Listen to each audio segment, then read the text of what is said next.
High PG college में पहुंचकर मैं बड़ी ही हर्ष का अनुभव कर रहा हूं। माननीय इस कॉलेज के प्राचार्य डॉक्टर अंग्रेज सिंह राणा, जो हमारे बहुत पुराने मित्र हैं, श्री राणा अर्थशास्त्री हैं, प्रशासक हैं और एक शिक्षाविद हैं, और उनके प्राचार्य के रहते हुए और मुझे इस विषय पर व्याख्यान देने के लिए जो आमंत्रित किया गया, उसके लिए मैं बहुत बहुत आभारी हूं। इस कॉलेज के उन तमाम प्राध्यापकों का, छात्रों का, प्रबंधकों का और उन सारे गणमान्य अतिथियों के सामने इस बड़े ही महत्वपूर्ण विषय पर व्याख्यान देते हुए मुझे बहुत ही गौरव का भान हो। तो सबसे पहले इस मंच पर हमारे विराजमान माननीय प्राचार्य डॉक्टर अंग्रेज सिंह राणा जी, हमारे अतिथि श्री ओम प्रकाश पांडे बजरंगी जी, जो इस महाविद्यालय के प्रबंधक हैं, श्री आशीष पांडे शनि जी, सम्मानित सदस्य हैं प्रबंध समिति के, श्री पार्थ सिंह पुंडीर जो नैक के एडवाइजर हैं, प्रोफेसर डॉक्टर अंग्रेज सिंह राणा जी का मैंने नाम पहले ही लिया, सूची में लिखा हुआ था, प्रोफेसर डॉक्टर श्री JN मिश्र जो हमारे पूर्व प्राचार्य हैं, जिन्होंने इस विषय की बड़ी ही अच्छी ओपनिंग रिमार्क दी, प्रोफेसर डॉक्टर शाहिद जी, professor doctor Shakti Singh ji, professor doctor नीलमणि त्रिपाठी जी, प्रोफेसर डॉक्टर अनुज पटेल जी, जो हमारे साथ अभी आए और बड़े गर्मजोशी से उन्होंने एक तरह से इस कॉलेज में हमारी एंट्री कराई, professor doctor Shahnawaz sir, doctor Alok Tripathi ji, doctor Prabhakar Mishra ji, doctor SP Mishra ji, doctor Abhishek Srivastava, doctor Bhupesh Gupta ji, जिनके साथ मैं गाड़ी पर बड़ी अच्छी इंटेलेक्चुअल डिस्कशन होते आया, doctor Manoj Mishra ji, doctor Shri Rajkumar Pandey ji, doctor Vishnu Shankar ji. इस महाविद्यालय के इस सभागार में बैठे हुए तमाम छात्रगण जो अपने जीवन के एक तरह से निर्माण में इस शिक्षा के प्राथमिक सोपान के जरिए लगे हुए हैं। तो मित्रों,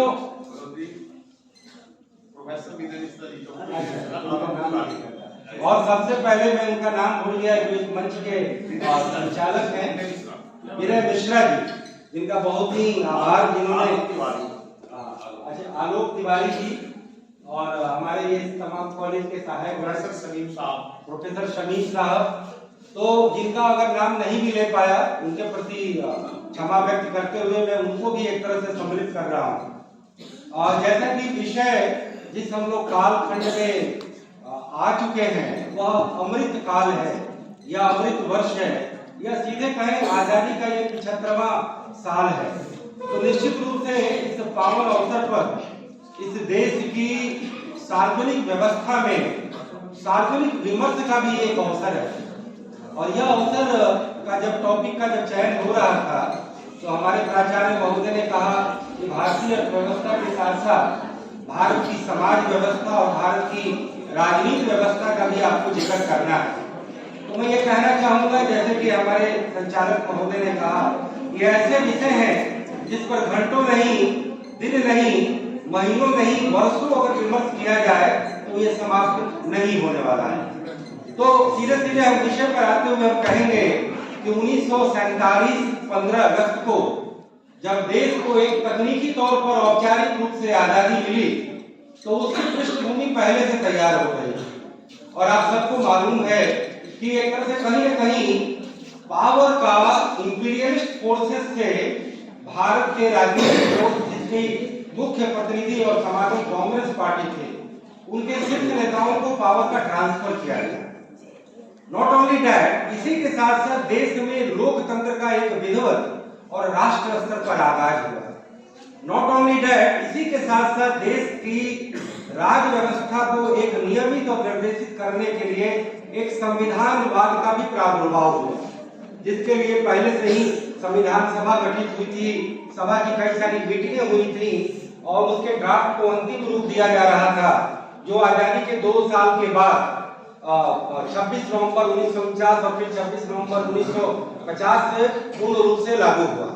और इसमें कई राजनीति शास्त्र के विद्यार्थी होंगे, सबको पता है कि हम एक संघीय गणराज्य बने जिसमें कि कई सारे राज्य थे, हम एक धर्मनिरपेक्ष गणराज्य बने यानी कि देश के रहने वाली तमाम धर्मों के प्रति कोई भी राज्य व्यवस्था आसक्त नहीं रहेगी, उनके प्रति निरपेक्ष रहेगी। हमने एक समाजवाद शब्द को भी जोड़ा कि देश के जो बहुसंख्यक गरीब, निर्धन और गांव में रहने वाली आबादी थी, उनके सामाजिक आर्थिक विकास की जो योजना बनेगी वो समाजवाद के महान सिद्धांतों से संचालित होगी। इसी विषय है राज्य व्यवस्था, समाज व्यवस्था और अर्थव्यवस्था। तो मैं ये चाहूंगा कि अलग अलग का जिक्र न कर 1947 के बाद के कालखंड से लेकर और आज 2022 वर्ष जो कि अमृत काल का वर्ष है, उसमें मैं इन तीनों को साथ लेते हुए और आपके सामने अपनी बातों में रखना चाहूंगा। तो 1947 में तो आपको एक बात और मालूम होना चाहिए कि बड़े दुर्भाग्यजनक तरीके से देश का सांप्रदायिक विभाजन भी हो गया, यानी देश का पश्चिमी हिस्सा और देश का पूर्वी हिस्सा यानी कि बायां बाजू और दायां बाजू दोनों एक तरह से कट गए और वो एक सांप्रदायिक देश की नई तामीर करने के लिए मुकर्रर किए गए, जो कि पाकिस्तान के नाम से जाना गया, पश्चिम पाकिस्तान और पूर्व पाकिस्तान। ये बात अलग है कि विभाजन को लेकर के देश में बहुत सारे विमर्श हुए। ये बताया गया कि इसकी पृष्ठभूमि 1935 के अंग्रेजों द्वारा बनाया गया गवर्नमेंट ऑफ इंडिया एक्ट, जो एक तरह से कहीं न कहीं एक हमारे संविधान का भी एक बेस मटेरियल देता है, उसी से ही ये तय हो गया। अंग्रेजों की जो प्राइम डॉक्ट्राइन थी डिवाइड एंड रूल, यानी कि बांटो और राज करो, जिसके तहत उन्होंने 250 साल में अपने साम्राज्य का विस्तार किया। जब वो सूरत में आते हैं व्यापार करने, मुंबई जाते हैं, मुंबई से चेन्नई जाते हैं और चेन्नई से कलकत्ते से उनका औपचारिक रूप से ईस्ट इंडिया कंपनी के रूप में जो रूल शुरू होता है, फिर उनके बाद साम्राज्य का जो विस्तार होता है, उसके पीछे न केवल आधुनिक रक्षा तकनीक का उनके पास होना ही जिम्मेवार नहीं था, बल्कि देश में उन्होंने डिवाइड एंड रूल को अपनाकर सनई सनई बंगाल, अवध और इन तमाम प्रांतों को कब्जा करते हुए अंत में वो पंजाब के महाराणा रंजीत सिंह के पंजाब को अपने पास लेते हैं। तो 1947 में जब देश का विभाजन हुआ, माउंटबेटन ने देश को तो आजादी दे दी, लेकिन बड़े ही ट्रिक से उन्होंने डिवाइड एंड रूल की एक अंतिम परिणति मुस्लिम लीग, कांग्रेस पार्टी और सिखों के प्रतिनिधि इन तीनों के साथ शिमला में बैठक करके और देश को बांटने में कामयाबी पाली। जिन्ना ने एक तरह से नया मुल्क बना करके अपने को इतिहास में नाम दर्ज कर लिया और नेहरू और पटेल जो कि मुख्य कर्णधार थे कांग्रेस पार्टी की तरफ से, वह मजबूर होकर के देश के विभाजन को लिए तैयार हो गए।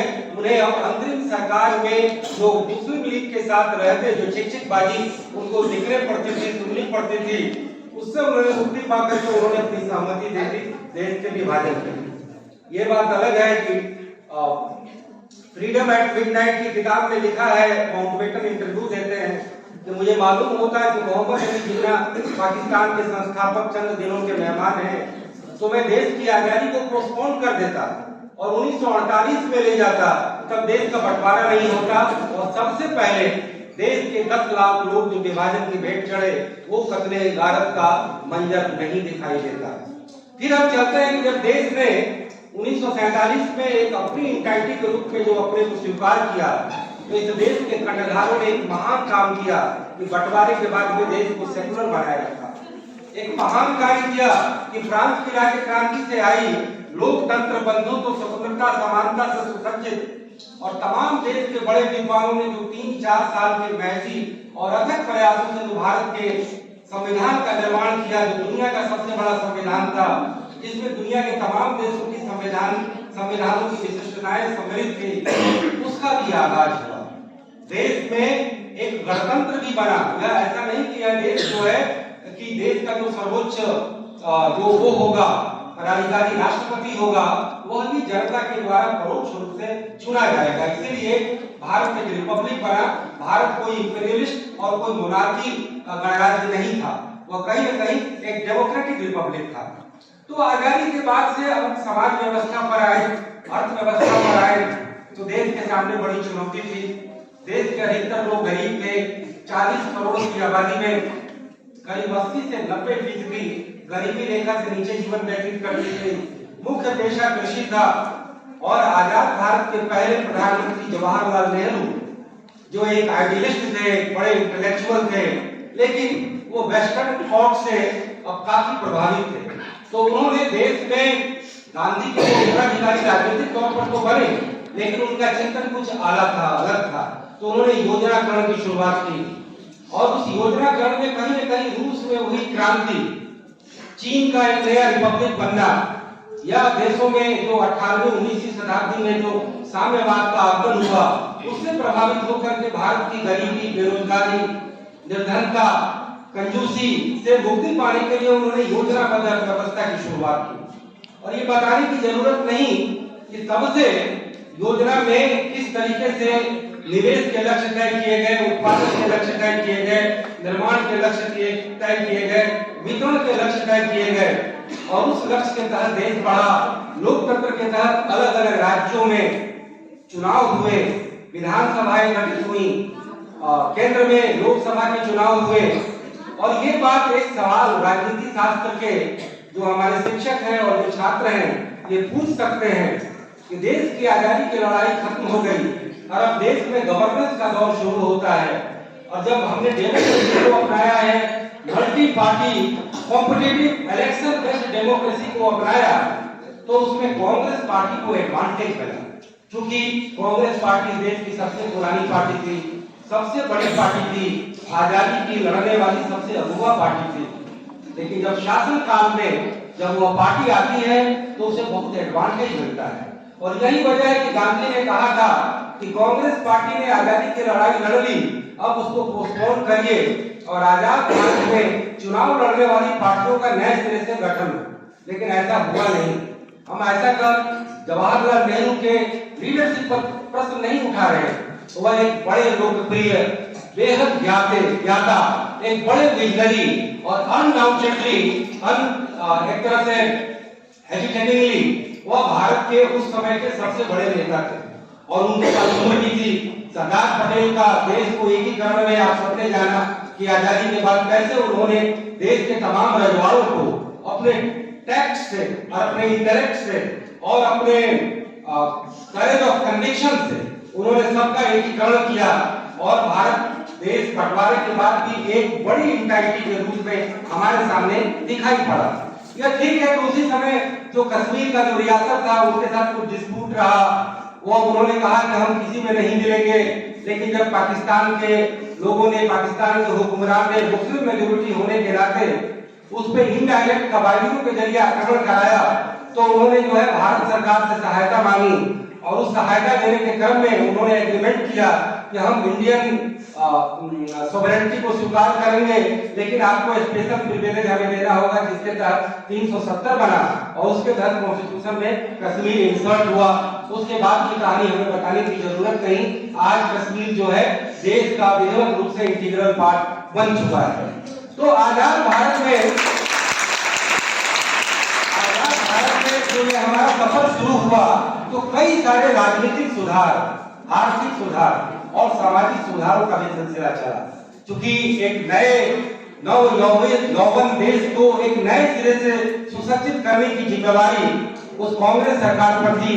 लोकतंत्र को भी स्थापित करना था, लोकतंत्र की तमाम संस्थाओं को स्थापित करना था, समाज में तमाम क्षेत्र में अपने योगदान कर रहे तमाम अग्रणी नेताओं को भी सही सम्मान देना था, देश की जनता में यह एहसास कराना था कि उन्हें जो आजादी मिली है वह केवल औपचारिक आजादी नहीं है, उन्हें जो है सिस्टम में भी एक तरह से उन्हें लगे कि लोकतंत्र है। हालांकि इस दिशा में थोड़े प्रयास धीमे तरीके से हुए। हमारी पुलिस व्यवस्था वही थी, हमारी प्रशासनिक व्यवस्था वही थी, लेकिन उसी दौरान 1955 में हिंदू कोड बिल आया। यानी कि हिंदू धर्म में भी इस्लाम की तरह बहुविवाह की प्रथा थी। स्त्रियों को उस तरीके से बराबरी की आजादी नहीं थी जो हम इस्लाम के शरिया कानून में देखते हैं। लेकिन दुर्भाग्य ये रहा कि इस सेकुलर देश में भी हिंदू कोड बिल को तो अपना लिया, उसका विरोध हुआ, लेकिन मुस्लिम कोड बिल लाने में किसी को हिम्मत नहीं हुई। हवाला ये दिया गया कि इस देश के संविधान में उन्हें कुछ स्पेशल प्रिविलेज है, और वह प्रिविलेज ये है कि अपने धर्म फेस करने का अधिकार तो बिल्कुल सही है, अपनी संस्था बनाने का और धार्मिक स्वतंत्रता का। और कहीं न कहीं संविधान सभा में जो लोग भारत में रह गए मुस्लिम नेता, उन्होंने ये कहा कि हमें पर्सनल लॉ में आपको छेड़छाड़ नहीं करना होगा। तो देश के लीडरशिप ने भी यह तय किया कि हम इसे नहीं छेड़ेंगे। फिर उसके बाद योजनाकरण की शुरुआत हुई, समाज के क्षेत्र में हिंदू कोड बिल आया। फिर उसके बाद अर्थ के क्षेत्र में 1960 के दशक तक आते आते मैं ये कहूंगा कि राजनीतिक क्षेत्र में अभी भी कांग्रेस पार्टी का ही प्रभुत्व था। जो विपक्ष में कुछ समाजवादी आइडियोलॉजी के जो लोग थे, कुछ कम्युनिज्म आइडियोलॉजी के जो लोग थे, जो आजादी का भी लड़ाई वो एक अलग स्वतंत्र होकर के अपनी पार्टी के जरिए लड़ रहे थे, तो आजादी के बाद वो जब पॉलिटिकल पार्टी के फॉर्म में आए तो उनकी ताकत इतनी नहीं थी कि कांग्रेस पार्टी जो एक ह्यूज और एक माइटी पार्टी थी उसका वो मुकाबला कर सके। लेकिन जवाहरलाल नेहरू इतने बड़े दिल वाले थे, वो अपनी ही पार्टी के कई लोगों को कहते थे कि आप विपक्ष का रोल अदा करें, नहीं तो हम निरंकुश हो जाएंगे। जवाहरलाल नेहरू एक महान व्यक्ति थे, तो उन्होंने लोकतंत्र के इस धर्म को निभाया। और कहीं न कहीं जवाहरलाल नेहरू एक भावुक किस्म के भी व्यक्ति थे, जो डिस्कवरी ऑफ इंडिया किताब में जब वो अपना आख्यान और जब लेखन दिखाते हैं तो लगता है कि हिंदुस्तान को उन्होंने कितनी गहराई से समझा था, परखा था, और चीन के प्रति उनकी कुछ एक खास रिजर्वेशन था। वो यह मानते थे कि आने वाली सदी में दुनिया के दो ही इमर्जिंग देश होंगे, एक भारत और दूसरा चीन। और चीन के प्रति उनका जो सॉफ्ट कॉर्नर था, उस वजह से तिब्बत के मामले में उन्होंने लचीला और नरम रुख दिखाया। चीन को तिब्बत पर प्रभुत्व कायम रखने में उन्होंने एक तरह से कहीं न कहीं अपना सिग्नल दिया। पंचशील का सिद्धांत अपनाया, जिसमें भारत की तरफ से किसी भी तरीके के प्रतिकार करने की बात से इनकार किया। उन्होंने चीन को संयुक्त राष्ट्र संघ के सुरक्षा कमेटी के अस्थायी सदस्य बनाने में भी अपनी सहमति दी, लेकिन चीन ने उन्हें धोखा दिया। खुद नेहरू के शब्दों में, चीन ने हमारे पीठ पर छुरा घोंपा और 1962 की लड़ाई में हमें बताने की जरूरत नहीं, भारत के निर्णायक हार।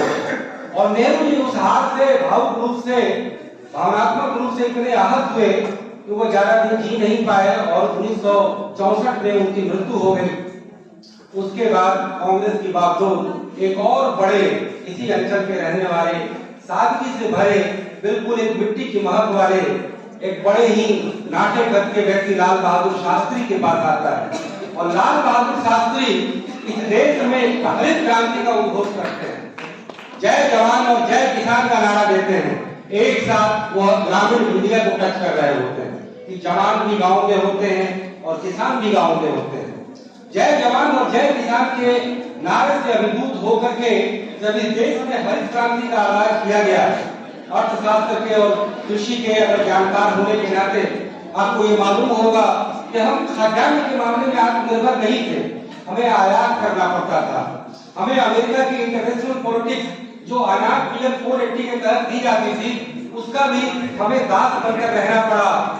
और इस देश में सबसे पहले भोजन की व्यवस्था को लेकर के योजना आयोग के कार्यक्रमों में जवाहरलाल नेहरू ये भाषण दिया करते थे। सब चीज हम पहले बाद में देख लेंगे, पहले हम अपनी खेती को तो देख लेंगे। लेकिन लाल बहादुर शास्त्री के आगमन के बाद जो नई टेक्नोलॉजी आई, हाई वैरायटी आया, मैक्सिको का बीज मंगाया गया, बहुत बड़े एग्रीकल्चर साइंटिस्ट थे नॉर्मन बोरलॉग, और अपने यहाँ एक बड़े साइंटिस्ट हुए एस स्वामीनाथन, और उस समय के एक बड़े विजनरी एग्रीकल्चर मिनिस्टर थे सी सुब्रमण्यम। इन तीनों ने मिलकर के भारत में जो हरित क्रांति की नींव रखी, वह इतिहास की एक बहुत बड़ी घटना है आजाद भारत के इतिहास में। और हरित क्रांति के बाद इस देश में जिस तरीके से उत्पादन बढ़ा, आयात पर निर्भरता खत्म हुई, फिर हरित क्रांति के बाद जो है आगाज होता है जो है श्वेत क्रांति का, और उसके बाद जो है नीली क्रांति का, फिर उसके बाद में जो है पीली क्रांति का। और हम आज दुनिया में और कृषि के मामले में, न केवल अनाज के मामले में बल्कि दूध के मामले में, बहुत सारी प्लांटेशन एग्रीकल्चर के मामले में, बहुत सारे स्पाइसेस के मामले में हम दुनिया के सिरमौर हैं, और ये आज तक ये कारवां चलता आ रहा है। जब हम बात करते हैं 1960 के बाद की राज्य व्यवस्था, अर्थव्यवस्था और समाज व्यवस्था की, तो इस देश में फिर इंदिरा गांधी का आगमन होता है। अब ये राजनीतिक शास्त्र के सब लोग जानते हैं कि कैसे कांग्रेस में सत्ता का टकराव हुआ।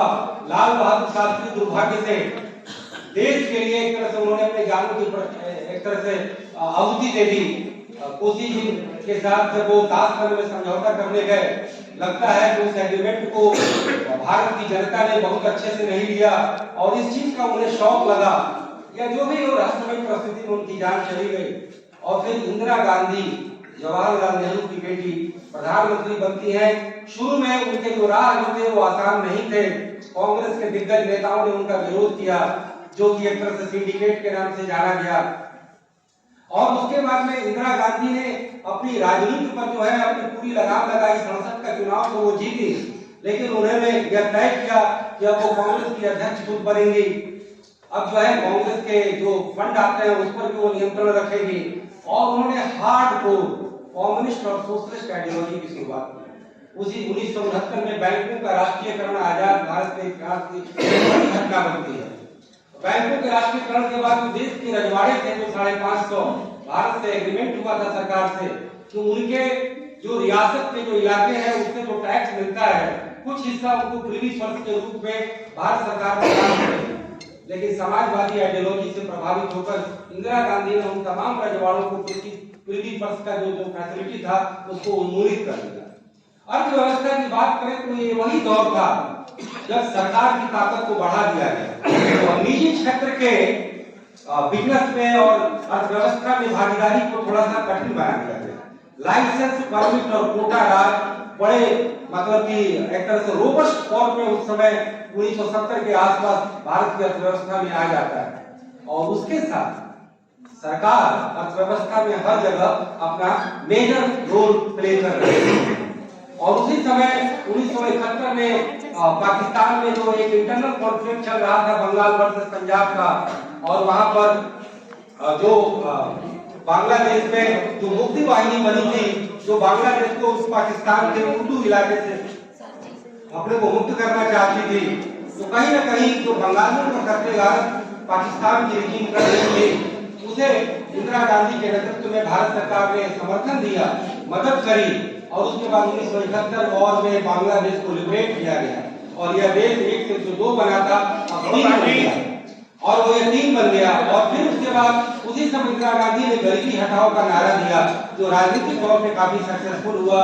1971 में फिर उन्होंने चुनाव जीता और फिर उसके बाद इंदिरा गांधी एक वाम छवि बनाती है, 20 सूत्री कार्यक्रम लेकर के आती है और 20 सूत्री कार्यक्रम लाने के क्रम में जो इंदिरा गांधी का जो ऑटोक्रेटिक स्टाइल ऑफ जो गवर्नेंस था कहीं ना कहीं उसका एक आउटलेट जुडिशियरी के फैसले से आ गया। जब इंदिरा गांधी के चुनाव को इलाहाबाद हाईकोर्ट ने यह कहकर के निरस्त कर दिया कि उसमें कई सारे नॉर्म्स का जो है उल्लंघन किया गया। इंदिरा गांधी उसे काफी घबरा गई और आनंद फानंद में उन्होंने यह डिसीजन लिया कि सुप्रीम कोर्ट के मुख्य न्यायाधीश को बदल दिया। उस समय कॉलेजियम नहीं हुआ करता था। उसके बाद भी फैसला आता, इंदिरा गांधी के सलाहकारों ने देश में आपातकाल लागू करने की सिफारिश कर दी, देश में आपातकाल आ गया और फिर उसके बाद सारे राजनीतिक दलों के अधिकार छीन लिए गए, विपक्ष के नेताओं को जेल में डाल दिया गया, फंडामेंटल राइट को पोस्टपोन कर दिया गया और हम सब जानते हैं उसी समय जनता पार्टी और जयप्रकाश नारायण का भारत की राजनीतिक पटल पर अभ्युदय होता है और देश में 1977 में जब चुनाव की घोषणा इंदिरा गांधी करती हैं वो भी लोकतंत्र का लिहाज उन्होंने किया, इमरजेंसी के बाद उन्होंने हटाया और लोकतंत्र के तहत चुनाव करवाया। उस चुनाव में जाहिर था उनकी हार होनी थी। एक तरह से लोगों ने कहा वो आजादी की दूसरी लड़ाई थी। जनता पार्टी का आगमन होता है, लेकिन जैसा कि मैंने पहले कहा कि देश में राजनीतिक दलों का विकास उस तरीके से नहीं हो पाया था। जनता पार्टी जो विपक्ष के तमाम घटकों को इकट्ठा करके बनी थी उनमें आपस में ईगो की लड़ाई हुई, नेतृत्व की लड़ाई हुई, एजेंडे की लड़ाई हुई और वह जनता पार्टी भी ज्यादा दिन टिक नहीं पाई, मजबूर होकर के चुनाव कराना पड़ा और फिर 1980 में इंदिरा गांधी का आगमन होता है। तो ये राजनीतिक यात्रा रही, सामाजिक यात्रा रही और मैं ये कह दूं कि 74 के जेपी आंदोलन में इस देश में केवल राजनीतिक बदलाव की लड़ाई नहीं लड़ी गई, सामाजिक बदलाव की भी लड़ाई लड़ी गई। 1950 के दशक में ही जो आजकल जो हमारे राजनीतिक दल एक दूसरे पर आरोप लगाते हैं सांप्रदायिक है, वो कहता है जातिवादी है, कोई कहता है भाषावादी है, प्रांतवादी है। दुर्भाग्य से भारत के लोकतंत्र में आजादी के टाइम में ही कॉम्पिटिटिव और चुनावी राजनीति में सारे राजनीतिक दलों ने इस पहचान की राजनीति को जिंदा बनाया था। जातिवाद की राजनीति तो बिल्कुल ही एक तरह से हाइट पर बनी रही। सारे राजनीतिक दलों ने जातियों के आधार पर चुनाव के टिकटों का वर्णन किया, जाति के आधार पर मतदाताओं का सर्वेक्षण हुआ और जाति के आधार पर ही सारे पॉलिटिकल डिस्कोर्स तय हुए। संप्रदाय अभी उस तरीके से नहीं उस समय बन पाया था, लेकिन भाषा और प्रांत के नाम पर दक्षिण में राजनीति चल रही थी। 1980 के दशक तक आते आते मैंने कहा कि 74 के आंदोलन में जाति तोड़ो, जनेऊ तोड़ो जैसे भी नारे गूंजे और लोगों ने अपने नाम के आगे से सरनेम हटाने शुरू कर दिए, क्योंकि जातिवाद भारतीय लोकतंत्र की न भारतीय समाज व्यवस्था की एक बहुत बड़ी विष थी जिसे तोड़ा जाना बेहद जरूरी था। क्योंकि लोकतंत्र की प्रतियोगी राजनीति में जो गुड गवर्नेंस का जो एजेंडा है उसमें ये तत्व तो हमेशा बाधक होते हैं, कभी प्रतियोगी राजनीति को उत्कृष्ट स्वरूप में नहीं लाने देते। तो 1980 के बाद अर्थव्यवस्था में पहली बार सरकार के एकाधिकार को थोड़ा कम करने का प्रयास किया गया। इंदिरा गांधी के वित्त मंत्री प्रणब मुखर्जी और बाद में विश्वनाथ प्रसाद सिंह ने एक तरह से लिबरलाइजेशन की पहली बार एक फुहार भारतीय अर्थव्यवस्था को दी और सरकार ने यह तय किया कि अब हम प्राइवेट इंडस्ट्री को भी अपनी पंचवर्षीय योजना में इन्वेस्टमेंट का पूरा रेशियो प्रदान करेंगे और पहली बार हुआ कि 45% इन्हें निजी क्षेत्र के जिम्मे दिया गया। और उसके बाद 1985 में आते आते सबको मालूम है इंदिरा गांधी की जो हत्या हो गई, राजीव गांधी को सहानुभूति लहर में अब तक का सबसे बड़ा मैंडेट मिला। राजीव गांधी ने कुछ नए विजन लेकर के आए और वह विजन था जो उन्होंने वेस्ट की दुनिया में देखा था कंप्यूटर टेक्नोलॉजी का, और उन्होंने भारत में उसका आगाज किया। वह कंप्यूटर टेक्नोलॉजी जो एक दिन दुनिया में भारत को विश्व महाशक्ति बना देगा, किसी ने सोचा नहीं था। सॉफ्टवेयर में दुनिया की एक बड़ी महाशक्ति भारत उसी फाउंडेशन के बाद से बना। 1985 के बाद से कुछ पॉलिटिकल क्षेत्र में भी रिफॉर्म किए गए, दल बदल का कानून लाया गया, युवाओं को ज्यादा भागीदारी देने के लिए 21 से घटा करके 18 साल किया गया। ये राजीव गांधी के समय के बड़े सुधारात्मक कदम थे।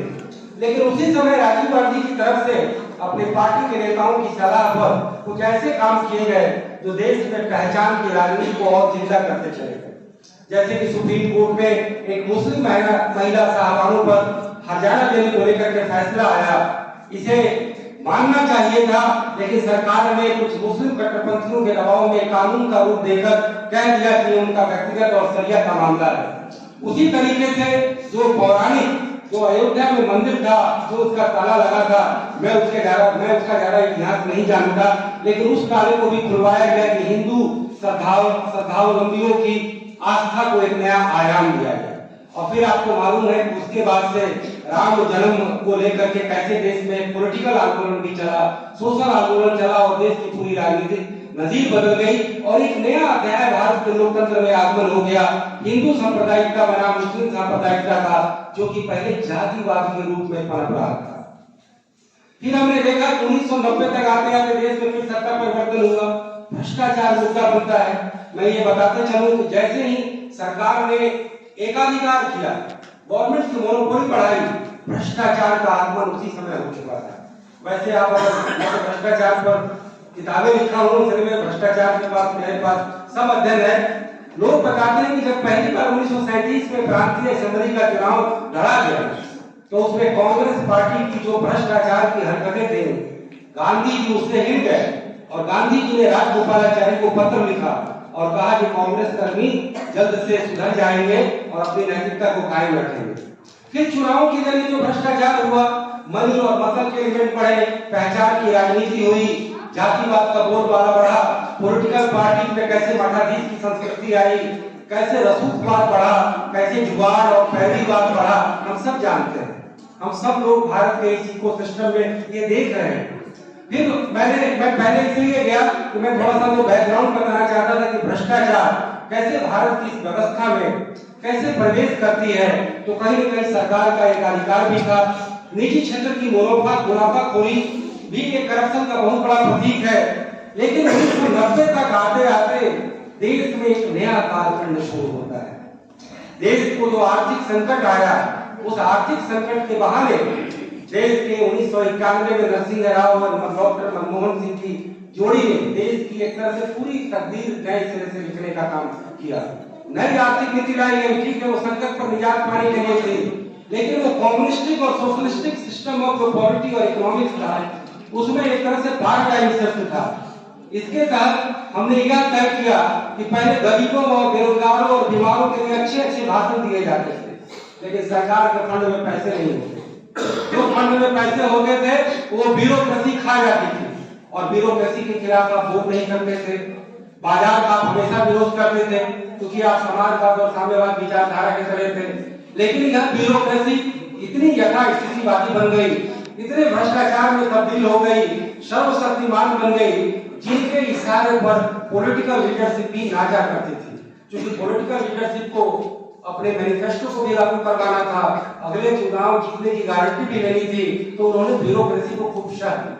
1991 के बाद से जो नई रिजीम शुरू होती है, भारत का समाज, भारत की राजनीति और भारत की अर्थव्यवस्था तीनों बदलती है। आप 1991 में नई आर्थिक नीति के बाद से हम सबको मालूम है कि हमने ये तय कर लिया कि अब बड़े बड़े नारे और भाषण से गरीबों का भला नहीं होने वाला।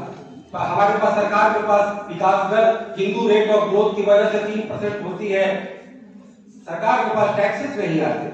तो 1991 में मनमोहन सिंह जी ने नई आर्थिक नीति बनाई, तो उसमें यह हुआ कि निवेश ही सर्वोपरि है, चाहे वो सरकार करे, देश के उद्योगपति करे, या हमारा विदेश का बहुराष्ट्रीय कंपनी करे, या कोई विदेशी देश हमें जो है अलग अलग तरीके से हमारे यहाँ एक तरह से पैसे भेजे, कैपिटल रिसिप्ट आए हमारे पास। और उसके बाद निवेश का वातावरण बनता है तो उदारीकरण, भूमंडलीकरण, बाजारीकरण और निजीकरण, इस चार खंभे पर सवार होकर के भारत की राज्य व्यवस्था, समाज व्यवस्था और अर्थव्यवस्था 1991 के बाद से सफर करती है। और उसी दौरान देश का विकास दर बढ़ने लगता है, और सरकार यह तय करती है कि हमारे राज्य खजाने में जब विकास दर बढ़ेगा तो हमारी आमदनी बढ़ेगी, और जब आमदनी बढ़ेगी तो हम गरीबी निवारण की योजनाओं में ज्यादा पैसे देंगे, शिक्षा और स्वास्थ्य पे हम ज्यादा खर्च करेंगे, गाँव के कम्युनिटी डेवलपमेंट पर हम ज्यादा खर्च करेंगे। उस समय भी भारत इतना भी अमीर मुल्क नहीं हुआ था, लेकिन उसकी शुरुआत हो गई थी।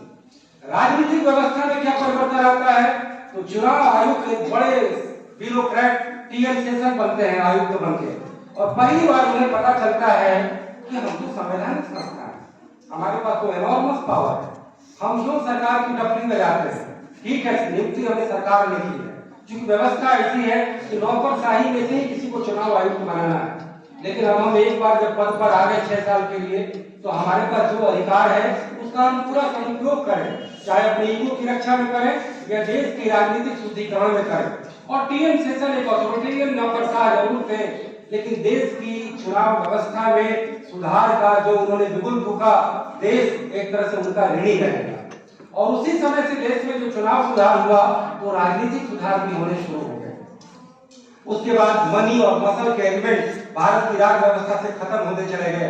बूथ कैप्चरिंग जो एक आम किस्सा हुआ करता था, उसके भी किस्से घटने लगे। चुनाव में आप कितना खर्च करते हैं, ऐसा नहीं कि सेशन ने एक दिन में आकर के सब सुधार किया। टीएन सेशन के बाद जितने चुनाव आयुक्त आए 2015 तक, सबने कुछ नया नया प्रोविजन लाया, और फिर हमारा चुनाव हिंसा मुक्त हो गया। और प्रत्यक्ष रूप से, परोक्ष रूप से अभी भी धन सत्ता हमारे राजनीति में बड़ी भूमिका निभा रही है। आज किसी न किसी बहाने आज हमारे पास चुनावी बॉन्ड के जरिए खूब पैसे का आगमन हो रहा है, मनी लॉन्ड्रिंग हो रही है, और एक सत्ताधारी पार्टी को भी 70% जो है वो चंदा मिल रहा है।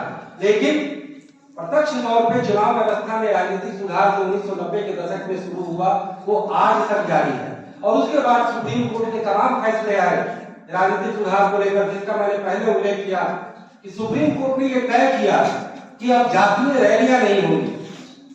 जो पीपुल रिप्रेजेंटेशन एक्ट आया उसमें यह तय हुआ कि कोई भी हेट स्पीच नहीं देगा, इंस्टिगेटिंग स्पीच नहीं देगा, और जाति, भाषा, धर्म, प्रांत का उल्लेख कर जनता को एक तरह से भड़काने का काम नहीं करेगा। उस दौर में ये बदलाव लाए गए। अब ये बात अलग है कि लेटर एंड स्पीच में कितना लोग नीचे तक अमल में आ पाया, लेकिन उसके अलावा सुप्रीम कोर्ट ने जैसे कि आरटीआई कानून आया, सूचना का अधिकार कानून आया, उसके लिए भी लंबी लड़ाई लड़ी गई। राजनीतिक दलों को आरटीआई कानून के दायरे में, अच्छा अभी संविधान चुनाव आयोग ने, नरेंद्र मोदी प्रधानमंत्री ने ये कॉल दिया है कि अब लोक लुभावनवाद और मुफ्तखोरीवाद अब जो है खत्म किया जाए। इसका भी एक बड़ा ही निगेटिव रोल है, जैसे कि जाति, धर्म, भाषा, प्रांत जैसे आइडेंटिटी फैक्टर का है।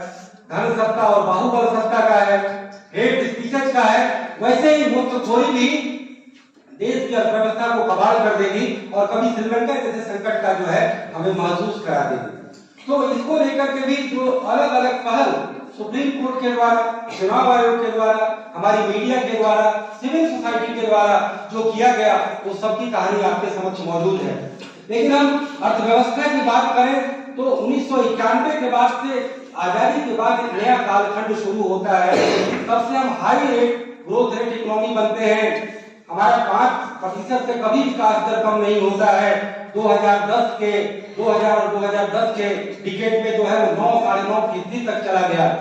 तो कहीं ना कहीं नई आर्थिक नीति कांग्रेस पार्टी शुरू करती है और उस पे उनकी धुर विपक्षी पार्टी उस नई आर्थिक नीति पर सबसे तेज दौड़ लगाती है। 2004 में वही पॉलिटिकल पॉपुलिज्म नहीं था, मुफ्तखोरी लोक लुभावनवाद नहीं था, इवन पहचान की भी राजनीति नहीं थी, तो भारतीय जनता पार्टी अच्छे गवर्नेंस और मैनेजमेंट के बावजूद हार गई। और जब यूपीए का आगमन होता है तो अपने ही द्वारा शुरू की गई नई आर्थिक नीति और उनके प्रवर्तक प्रधानमंत्री मनमोहन सिंह के अधीन भी आर्थिक सुधारों का मानवीय चेहरे के नाम पर right to job, right to work, right to education और राइट टू इंफॉर्मेशन को लागू करती है। ये तीनों राइट जो है ना सुनने में बड़े ही आदर्शवादी और अच्छे लगते हैं, लेकिन मैं तो करप्शन को इस देश की सबसे बुनियादी और मौलिक समस्या मानता हूँ, सारी समस्याओं की जननी मानता हूँ, चाहे वो समाज के स्तर पे हो, अर्थव्यवस्था के स्तर पे हो और राजनीति के स्तर पे हो। लेकिन सूचना के अधिकार कानून आने के बाद इस देश में तमाम स्कैंडल रिवील होने लगे। पहले स्कैंडल होते थे दब जाते थे, अब वो मीडिया का एक्टिविज्म हो, जुडिशियल एक्टिविज्म हो, आरटीआई का एक्टिविज्म हो, तो कांग्रेस द्वारा ये आरटीआई कानून उसके ही गले का आफत बन गया। हम ये नहीं कहेंगे कि कांग्रेस पार्टी अचानक से 2004 से लेकर के 10 के बीच में बड़ी करप्ट हो गई। करप्शन का मोमेंटम जैसे पहले था वैसे आज भी था। पहले लीक नहीं होते थे, अब लीक होने लगा और वो कांग्रेस को राजनीतिक तौर पे नुकसान करने लगी। लेकिन 2009 तक चूंकि हमारी आर्थिक वृद्धि दर इतनी अच्छे तरीके से चल रही थी कि सरकार के राजकोष में काफी पैसा आ गया था, तो उन्होंने राइट टू वर्क के तहत एक मनरेगा स्कीम शुरू की और मनरेगा स्कीम के तहत ये तय हुआ कि संपदा का निर्माण हो या न हो, लेकिन हम जो है मजदूरों को गारंटी में रोजगार देंगे। उसका एक अच्छा मैसेज किया, वामपंथी अर्थशास्त्रियों ने इसका घोर समर्थन भी किया।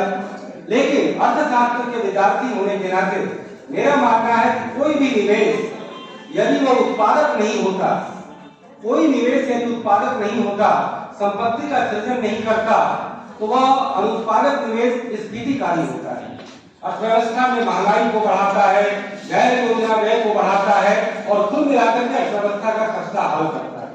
2009 के चुनाव में हमने देखा कि किसानों की समस्या का मौलिक समाधान किए बिना कर्ज माफी का योजना लाया गया। लोक लुभावन योजना तो जरूर थी, लेकिन कोई भी अर्थशास्त्री बैंकों के फंडामेंटल चीज को कि कर्ज को माफ कर दो, ये काम बिल्कुल करना पसंद नहीं करेगा। लेकिन पॉलिटिकल दबाव में सरकार ने 75,000 करोड़ की लागत से कर्ज माफी की, मनरेगा योजना लाई और हमारे देश की इतनी बड़ी आबादी में जो इतनी गरीब है वहां कुछ चंद नौकरशाहों के लिए पे कमीशन दे करके 1 लाख करोड़ की लागत पर और स्फीतिकारी बढ़ा दिया। इस लोकतंत्र में सबके अपने अपने गुट हैं और सब बड़े स्वार्थी होते हैं, लेकिन जब आप देश के लेकर के जब व्यापक रूप से सोचते हैं एक सार्वजनिक चिंतक के रूप में, तो आपको सबके साथ इंसाफ करना होता है। कोई ना कोई मलाई खाए और न कोई बेहाली और बदहाली का जीवन जिए। 1909 के बाद से अर्थव्यवस्था का इतना बुरा हाल होता है, भ्रष्टाचार के घोटाले इतने सामने आते हैं, उसी में राइट टू फूड के तहत जो है मुफ्त में अनाज बांटने का भी बिल लाया जाता है, लेकिन सरकार की अर्थव्यवस्था का हाल खस्ता होता है। महंगाई चरम पर चली जाती है, चूंकि अनुत्पादक व्यय बढ़ जाता है। 2014 के चुनाव में विपक्षियों को और भ्रष्टाचार को लेकर के आंदोलन, अन्ना, लोकपाल वगैरह वगैरह आप सब जानते ही हैं, 2014 में हार हो जाती है। तो हम समाज के तौर पे कहें कि सिविल सोसाइटी जगता है, राजनीतिक व्यवस्था के तौर पे करें तो जुडिशियल एक्टिविज्म एक तरह से नए सिरे से प्रमाण चढ़ता है। अब मीडिया की बात करें तो सबसे पहले मीडिया के साथ एक घोर दुर्भाग्यजनक बात यह है कि संविधान में इसको कभी चौथा खंबा नहीं माना, केवल हम बोलने में कहते हैं। चौथा खंभा नहीं होने के नाते मीडिया का जो लोकतंत्र के बाकी 3 अंगों में चेक एंड बैलेंस का जो काम होना चाहिए, दुर्भाग्य से वो मीडिया वास्तविक रूप में नहीं कर पाता है। जुडिशियरी इसीलिए करता है क्योंकि संविधान में उसे अधिकार प्रदत्त किए हैं, उसे आप प्रभावित नहीं कर सकते। न पूंजीवाद का पैसा प्रभावित कर सकता, न राजनीतिक दलों का दबाव प्रभावित कर सकता है। ये बात अलग है कि जजेस के भी अपने ईगो होते हैं, अपना उनका एक अधिकारवादी रवैया होता है। कई बार वो अच्छे फैसले देते हैं, कई बार वो मनमाने फैसले भी दे देते हैं, और उन्हें कंटेम्प्ट ऑफ कोर्ट का भी एक तरह से कहीं न कहीं कवच मिला हुआ है। तो ऐसे में जो हमारी राज्य व्यवस्था, समाज व्यवस्था और अर्थव्यवस्था जो नई आर्थिक नीति के बाद से बड़े ही ऊंचाई की ओर जा रही थी, 14 तक थोड़ी स्थिति खराब थी। 2014 में सबको मालूम है कि नरेंद्र मोदी और देश की सबसे बड़ी विपक्षी पार्टी का आगमन होता है। अर्थव्यवस्था के क्षेत्र में शुरुआत में 2.5-3 साल बड़े अच्छे काम किए जाते हैं। पॉलिसी पैरालिसिस जो बार बार वर्ड सुनाई देता था, नई सरकार कहती है कि पॉलिसी पैरालिसिस के लिए कोई जगह नहीं है। त्वरित निर्णय, इस सरकार ने कहा हम त्वरित निर्णय लेते हैं। पहले यूपीए की जो मिली सरकार थी उसमें सब रेट लतीफवाद चल रहा था, अलग अलग तरीके से तुष्टीकरण चल रहा था, राजनीतिक तुष्टीकरण चल रहा था, अलग अलग तरीके के एजेंडे चल रहे थे। तो इस सरकार ने कहा कि हम सबको दूर करेंगे, और 2014 में भारतीय जनता पार्टी के जितने ही स्थापित और गणमान्य नेता थे, नरेंद्र मोदी ने उन्हें मंत्रिमंडल में जगह दी और कई सारे रिफॉर्म लाए। लेकिन इस सरकार ने अर्थव्यवस्था के रूप में भ्रष्टाचार के दूर करने को लेकर कोई बड़ा कदम न उठाकर नोटबंदी का जो कदम उठाया, ये मामला डिबेटेबल है, लेकिन हम अब आज उसकी म्यूजिक सुन रहे हैं कि कैसे अर्थव्यवस्था का उससे हाल और बुरा हो गया। काले धन के रोकने के नाम पर 2000 नोट का चलन बढ़ा दिया गया, और वह प्रचलित 2000 का नोट अब जो है काले कहां पर विलुप्त हो गया है। सारी की सारी मुद्रा जो है वापस भारत सरकार के खजाने में आ गई। डिटेक्ट नहीं हो पाई कि कितने इसमें काले धन थे और अनअकाउंटेड मनी थे, और उस पर सरकार को काफी लागत लगाना पड़ा। 50,000 करोड़ की कीमत पर नई नोट छापने पड़े, और अर्थव्यवस्था की विकास दर, रोजगार दर सब घट गए। उसके बाद बुरा दौर आता है, जीएसटी भी लाया गया जो बहुत बड़ा सुधार का एजेंडा था। 2010 में कांग्रेस पार्टी का ब्रेन चाइल्ड था, भारतीय जनता पार्टी इसको लेकर के श्रेय लेना चाहती थी, लेकिन दुर्भाग्य से सारी तैयारी नहीं कर पाई। जीएसटी सिस्टम को सेटल्ड होने में काफी मशक्कत हुई। अर्थव्यवस्था नोटबंदी की मार से अर्थव्यवस्था उससे भी प्रभावित हुई। और फिर उसके बाद हमने देखा कि कोरोना का ये कोविड का लहर आता है, कैसे पूरी दुनिया में संकट के बादल आ जाते हैं, कैसे हमारे प्रधानमंत्री कुछ जरूरत से ज्यादा आगे बढ़कर दुनिया को दिखाने के लिए देश को रातों रात लॉकडाउन कर देते हैं, सिर्फ 3 घंटे की मोहलत पर, और फिर अर्थव्यवस्था का, समाज व्यवस्था का बुरा हाल होता है। और राज्य व्यवस्था में पहली बार तोहमत लगती है कि अनडिक्लेयर्ड इमरजेंसी का आगमन हो गया है, डेमोक्रेटिक डिक्टेटर का आगमन हो गया है। ये बातें सही थी जब 15 करोड़ मजदूर रेल के अभाव में अपने प्रियजनों से मिलने के बजाय अलग अलग एक कमरे में 20 मजदूर रहने को तड़प रहे थे, बाध्य हो रहे थे।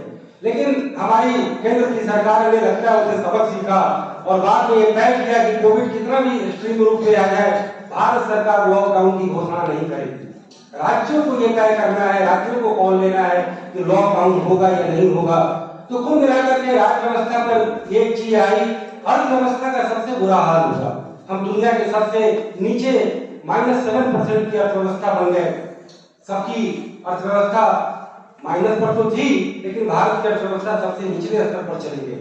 लेकिन नरेंद्र मोदी की सरकार ने, हमने सबने देखा कैसे कोविड की राहत को लेकर के तमाम राज्यों की सरकारों ने भी, चैरिटी ऑर्गेनाइजेशन ने भी खुल करके काम किया। और राजनीतिक तौर पे हमने देखा कि कैसे 2021 की दूसरी मार्च लहर में बंगाल के चुनाव को प्रतिष्ठा का प्रश्न बना करके कोविड की महामारी की उपेक्षा की गई। और जब केंद्र सरकार को लगा कि हमारी को राजनीतिक हार हुई है और हमारा राजनीतिक एक तरह से पराभव हो जाएगा, तो उन्होंने एक बहुत बड़ा कॉल लिया कि देश की सारी जनता को दोनों डोज वैक्सीन की मुफ्त में दिया जाएगा। और 200 करोड़ की वैक्सीन का डोज देने के लिए जो राजनीतिक इच्छा शक्ति सरकार ने दिखाई, वो निश्चित रूप से तारीफ की बात है। और हमने देखा कि मिशन मोड में राजनीतिक इच्छा शक्ति से इस देश की तमाम कुरीतियों को, व्याधियों को दूर किया जा सकता है, चाहे वो करप्शन हो, नौकरशाही हो, नॉन वर्क कल्चर तो सरकारों में है, या सरकार की तमाम नीतियों में जो विसंगति है, जो देश में जो तमाम गैर बराबरी बढ़ रहा है, उसको लेकर के भी अभियान चलाया जा सकता है।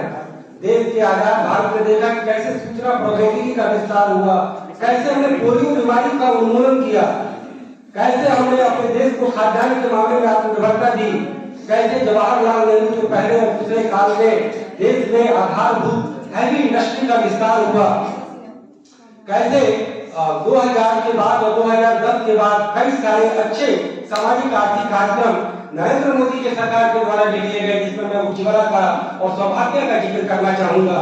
ये बात अलग है जब उज्ज्वला के ग्राहक इस एलपीजी की महंगाई में वो सिलेंडर नहीं खरीद पा रहे, लेकिन देश ऊर्जा के मामले में आज समूचा देश जगमगा रहा है। देश के हर गांव में बिजली पहुंच चुकी है, हर घर इलेक्ट्रिक से कनेक्शन हो चुके हैं। उज्ज्वला ने सब जगह एलपीजी को जोड़ दिया, लेकिन सब्सिडी की खींच लेने की वजह से कुछ जरूरत से ज्यादा मांग पेट्रोलियम की जनता से भुगतनी पड़ रही है, जो इस मौजूदा राजनीतिक regime के लिए जो एक तरह से खिलाफ की बात होती है। लेकिन कुल मिलाकर के अगर देखा जाए तो इस देश में जो अलग अलग तरीके के सामाजिक सुधार, राजनीतिक सुधार और आर्थिक सुधार जो किए गए वो मिक्स किस्म के हैं। आज भी इस देश में जो गैर बराबरीवाद है उसकी जड़ों पर प्रहार नहीं किया जा रहा। वोट बैंक की राजनीति देश में व्यापक रिफॉर्म लाने से हमें रोक रही है। आज भी इस देश में एक ऑर्गेनाइज क्लास है जो केवल 10% आबादी है, 70% सर्वहारा अनऑर्गेनाइज है। इस देश में अभी भी 2500 तरह की जो है शिक्षा व्यवस्था है, जो कुछ लोग जो है लंदन और अमेरिका में जाकर के मल्टीनेशनल ब्रांडिंग से शिक्षा प्राप्त कर रहे हैं और हमारे बहुसंख्यक बच्चे जो है वो टाट पट्टी में पढ़ रहे हैं। भाषा के मीडियम की जो है अलग भिन्नता है। स्वास्थ्य को लेकर के बात करें तो कैसे तमाम अस्पतालों में लोगों की भीड़ लगी है, तो नीति के स्तर पर, संस्था के स्तर पर, विचार के स्तर पर अभी भी बहुत काम किया जाना बाकी है। और मेरा निजी तौर पर मानना है कि शिक्षा, स्वास्थ्य, रोजगार, श्रम और सामाजिक सुरक्षा, ये 5 बिंदु ऐसे हैं जिसने इस देश में गैर बराबरी का एक भयानक माहौल पैदा किया है। देश में सामाजिक गैर बराबरी तो पहले ही थी, जो हमारे उद्घोषक महोदय ने बड़े अच्छे से समझाया कि वह काम कार्य प्रधान था, जो कि एक तरह से जन्म का रूप ले लिया, एक तरह से जन्म के आधार पर तय होने लगा, जो बड़ा ही दुर्भाग्यजनक था। लेकिन आज हम देखते हैं कि organise class versus unorganise class, urban class versus agriculture class, हम देखते हैं agriculture class plus industry class, rural versus urban. तो इस तरीके की है blue collar versus white collar. तो इस तरीके की जो गैर बराबरी है, जो विभाजन रेखा है, भारत में स्पष्ट रूप से दिखाई देती है। आप छोटे गांवों में जाए तो वहां का एडमिनिस्ट्रेशन भी लाल अच्छा दिखेगा, बड़े शहरों में जाए तो वहां का एडमिनिस्ट्रेशन थोड़ा अच्छा दिखेगा। तो कुल मिलाकर के जो एक तरह से शॉर्टकट का जो तरीका है, जो एडहॉकिज्म का जो तरीका है, जो राजनीतिक करेक्टनेस का जो तरीका है कि जो पॉलिटिकली हमें फायदा दे सरकारें भी वही निर्णय लेती हैं, उससे देश मजबूत नहीं हो सकता। देश के कुछ बुनियादी चीजों पर हमें ध्यान देना होगा। मौजूदा सरकार इकोनॉमी के क्षेत्र में इंफ्रास्ट्रक्चर डेवलपमेंट को लेकर के काफी सराहनीय काम किया है। सड़क और रेलवे का जिस तरीके से विस्तार हो रहा है वो बेहद सराहनीय है। लेकिन हमें शिक्षा, स्वास्थ्य, श्रम, रोजगार और सामाजिक सुरक्षा को लेकर के एक नीति अपनानी होगी। जब यह सरकार कहती है कि देश में एक संविधान, एक विधान, एक कानून हो, तो आप इन 5 क्षेत्रों में भी एक नीति लेकर क्यों नहीं आते? क्यों आप गरीब हो या रिलायंस का बच्चा हो, उसे भी वही एजुकेशन देते हैं जो एक गरीब को दे? कम से कम जो मैंडेट इनइक्वालिटी है, जो गैर बराबरी है, जो असमानता है, उसका तो कम से कम हम उन्मूलन कर सकें। लेकिन वो नहीं हो पा रहा है। स्वास्थ्य के फील्ड में भी जिनके पास पैसे हैं वो अच्छा इलाज करते हैं। शिक्षा के क्षेत्र में जिनके पास पैसे हैं वो बड़े स्कूलों में, बड़े शहरों में बच्चों को पढ़कर उनका कैरियर सुनिश्चित करते हैं। हमारे देश में 1-1 लाख लोगों को, सरकारी कर्मचारियों को पेंशन मिलता है और किसी को 400 रुपए महीने पेंशन हर माह सुनिश्चित नहीं होता, वो भी 6-6 महीने पर मिलता है। ये गैर बराबरी मैंडेट है, गवर्नमेंट में है। इसी तरीके से श्रम नीति जो है, हम क्यों नहीं कहते कि सबको हम एक बराबर अगर कॉन्ट्रैक्चुअल पे ही रखें, लेकिन along with good working condition, कि कोई भी प्राइवेट सेक्टर उसका शोषण न कर सके। जैसे कि प्राइवेट सेक्टर में ज्यादा काम कम दाम, गवर्नमेंट सेक्टर में ज्यादा काम कम काम, वर्क कल्चर यहाँ नहीं होता, वहाँ वर्क कल्चर होता है। वहाँ प्राइवेट सेक्टर में उद्यमी जो है अपने मुनाफे को लेकर के बेहद खड़े रहता है। सरकार में जाकर लोग कहते हैं छोड़ो सरकारी पैसा है क्या करना। इवन प्रधानमंत्री का कैसा सोचते हैं, क्योंकि उन्हें मालूम है कि मेरा ये पद स्थायी नहीं है। तो देश में राजनीतिक सुधारों की, सामाजिक सुधारों की, आर्थिक सुधारों की, प्रशासनिक सुधारों की और तमाम तरह के संस्थागत सुधारों की अभी भी गुंजाइश है। लेकिन इस अमृत काल में काफी चीजें हमें गुदगुदाती भी हैं, हमें बड़ा ही आनंद और हर्ष का भी अनुभव दिलाती हैं। जैसा कि हमारे प्राचार्य महोदय ने कहा कि देश दुनिया की 5वीं सबसे बड़ी हमारी व्यवस्था है। हम जो है कई मामलों में अब बड़ी शक्ति बन रहे हैं, मैन्युफैक्चरिंग कैपिटल बन रहे हैं। देश में दुनिया में सबसे ज्यादा मोबाइल है, कई सारे काम हुए हैं। इकोनॉमिक फील्ड में मैं ये कहना चाहूंगा कि जो टेलीकॉम में जो क्रांति आई प्राइवेट और पब्लिक सेक्टर को मिलाकर रेगुलेटरी अथॉरिटी को बना करके, वैसे ही शिक्षा और स्वास्थ्य में रेगुलेटरी अथॉरिटी लाई। क्योंकि प्राइवेट सेक्टर में शिक्षा में है, स्वास्थ्य में है, उसे आप हटा नहीं सकते। आप उनके लिए रेगुलेशन लाइए, उनकी फीस तय करिए, उनके सब दरें तय करिए कि सरकारी स्कूलों और अस्पतालों में भेड़ बकरियों की तरह भीड़ न लगे। तो इसके लिए आपको रेगुलेटरी अथॉरिटी लाना होगा, जो हमने टेलीकॉम में लाया कि आज अक्षम पड़े गवर्नमेंट सेक्टर इररिलेवेंट हो गए और कम पैसे में दुनिया के सबसे सस्ते टेलीकॉम रेट पे आज प्राइवेट सेक्टर टेलीकॉम की फीस जो है हमारे उपभोक्ताओं से ले रहे हैं। तो उपभोक्ता को सस्ती चीजें मिले, सरकार को ज्यादा राजस्व मिले, प्राइवेट सेक्टर का ज्यादा निवेश आए, सरकारी सेक्टर प्राइवेट सेक्टर से कॉम्पिटिटिव हो, प्राइवेट सेक्टर सरकारी सेक्टर की तरह सामाजिक सुरक्षा का पालन करे और सामाजिक दायित्व का पालन करे, और सरकारी सेक्टर प्राइवेट सेक्टर की तरह अपने मैनेजमेंट को ज्यादा उत्कृष्ट करे, बेहतर करे। तो ये सारी चीजें हैं जो देश के सुधार के लिए जरूरी है। बहरहाल अमृत काल में हमें अपने इस भारत वर्ष पे बड़ा ही हर्ष और गर्व का भान हो रहा है कि हमारा देश न केवल दुनिया का सबसे बड़ा लोकतंत्र है, बल्कि ये दुनिया का सबसे बढ़िया लोकतंत्र भी बने। हमारा समाज जो सदियों से और वर्षों से जो ग्रेट हिंदुइज्म और सनातन के आइडियलिज्म पर रहा है, जिसमें सर्वधर्म समभाव और सबके लिए आजादी और सबके लिए स्पेस, उस पर भी कायम रहे। राजनीति ने जो ये संकीर्णतावाद लाया है, उसके लिए आगे कोई जगह नहीं होनी चाहिए। अमृत काल में हम इस बात का आह्वान करते हैं और अर्थव्यवस्था सबको जस्टिस प्रदान करे, सबके साथ न्याय करे और सबसे ऊपर अवसर की समानता प्रदान करे। तो आपने हमें बड़े ध्यान से